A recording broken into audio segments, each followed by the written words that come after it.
Good morning, everyone. How's it going? It is 6 a.m., half an hour before the market's going to open on Tuesday, July 30th. Now, normally we would consider this to be a very quiet day. That's what I said yesterday afternoon, but then I realized there's so much stuff going on. It might not be a quiet day. We might still chop sideways, but the chances of it just being quiet, like really flat and just sideways, that is actually pretty low. So let's take a look and see why that is. We've got a bunch of stuff coming out. We've got the FOMC tomorrow, which is why normally today would be very quiet. But we've got the consumer confidence and JOLTS. Those are very, very important reports. They by themselves don't necessarily move the market, but consumer confidence might, depending on how nervous we are about the GDP. But the fact that a lot of people still follow it and they will start to prepare based on them. So they can start to introduce some volatility in the markets. But more importantly, we have a lot of really big stocks that are reporting. So if I say today, and let's sort by when. Why is this financial? Here we go. Earnings. Okay, so if we do earnings before market, there's a we've got so Archer Daniels, so that's a consumer staples. We have AMT, that's real estate. So this morning, nothing really big. Well, there's 9 pages of this, so I have to do it by market cap. So today we have Microsoft. That's really big. That's the biggest FANG stock. That's today after market. We have PG, Procter and Gamble. That's really huge for consumer staples. That's before market. So that should have shown up already. Merck, really big for the healthcare. AMD, that's aftermarket. So that'll be big for tech and semiconductors. Pfizer, which is before market, also healthcare. And then we have ANET, another tech stock. AMT, we already talked about. Mondelez, that is huge on consumer staples. Starbucks, that's big for discretionary. So we have some PayPal that's really important for both discretionary and tech. So we have a lot of really important stocks that are reporting today, and that's going to force institutions to put some capital to work. They even though they might want to stay quiet going into tomorrow, they're going to be forced to put at least some capital to work either to the upside or downside to protect themselves or to open a new position. Let's take a look at the ones that are reporting before market and just see how those are going so far. So we've got Merck, PG.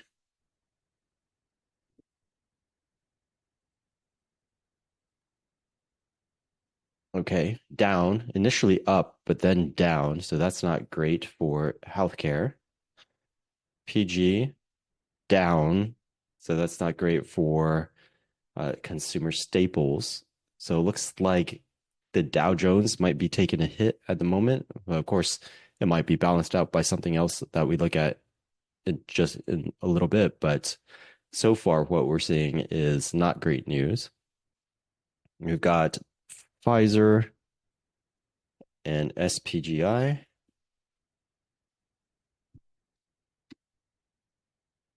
S&P up, and then Pfizer up. Okay, so that's going to balance out Merck. So maybe flat on healthcare.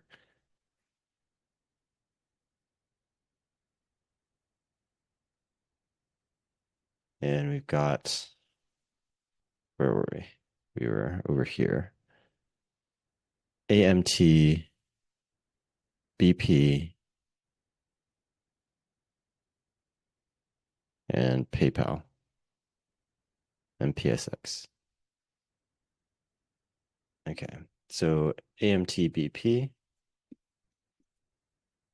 AMT, so real estate up, energy sort of up.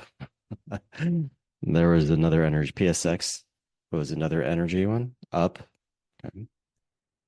So we've swung more to the upside now, and then we have PayPal.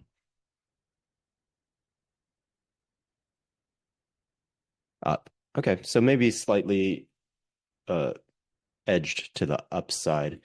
Let's take a look at our futures. Uh,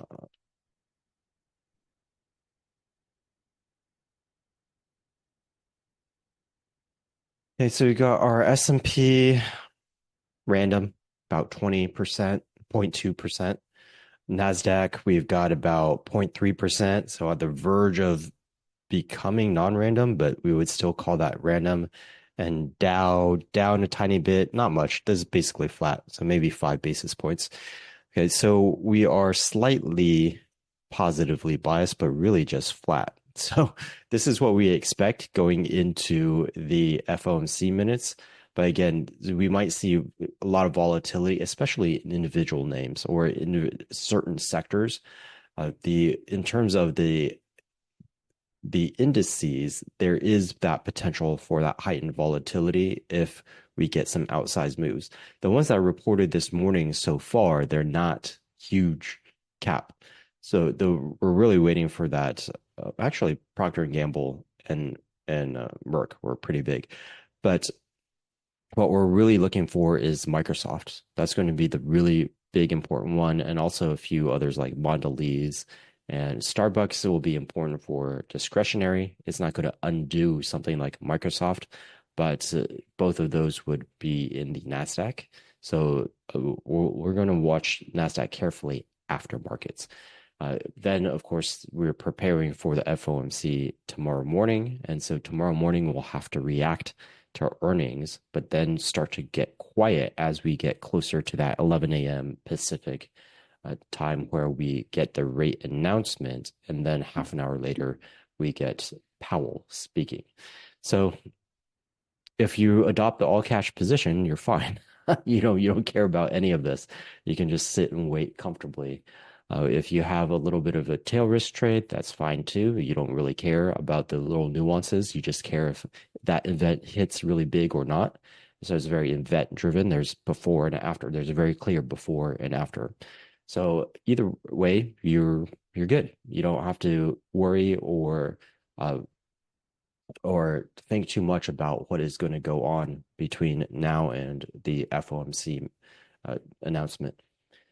If you leaned slightly one way or another, you might get a little bit of excitement, but if as long as you sized appropriately, then you're good as well. So let's take a look at what we would think might. Yeah, it's just if we look on this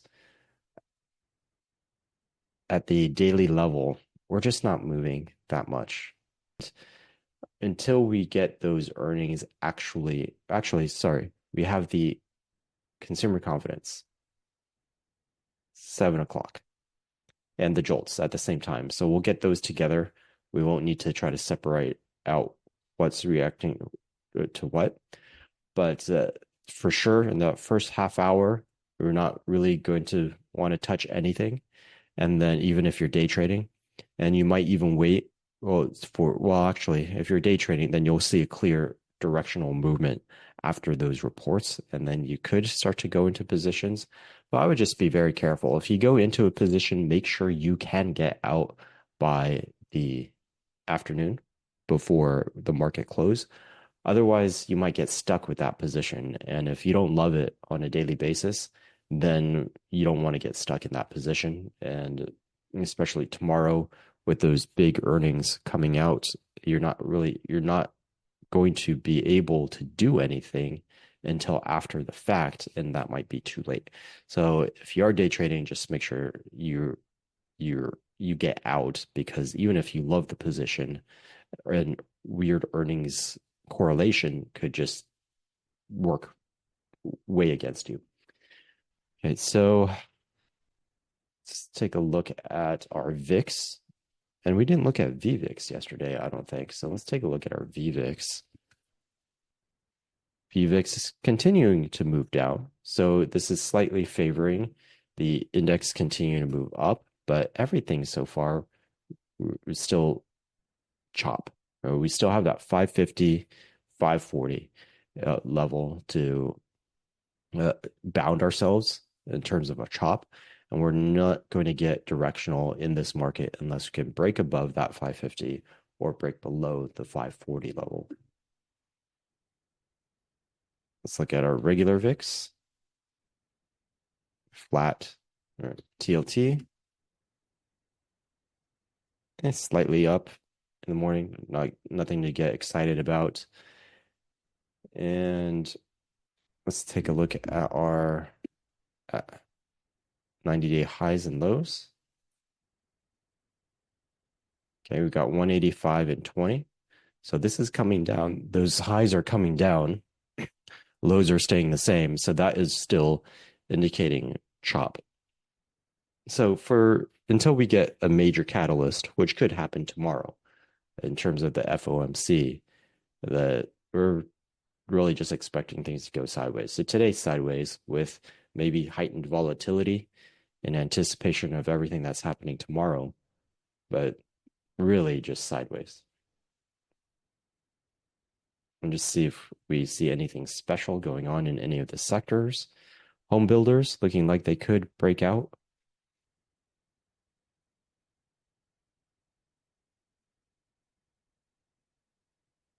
Communications, we would just want to see that move above that EMA 20, but it's getting close. So that's something to look at.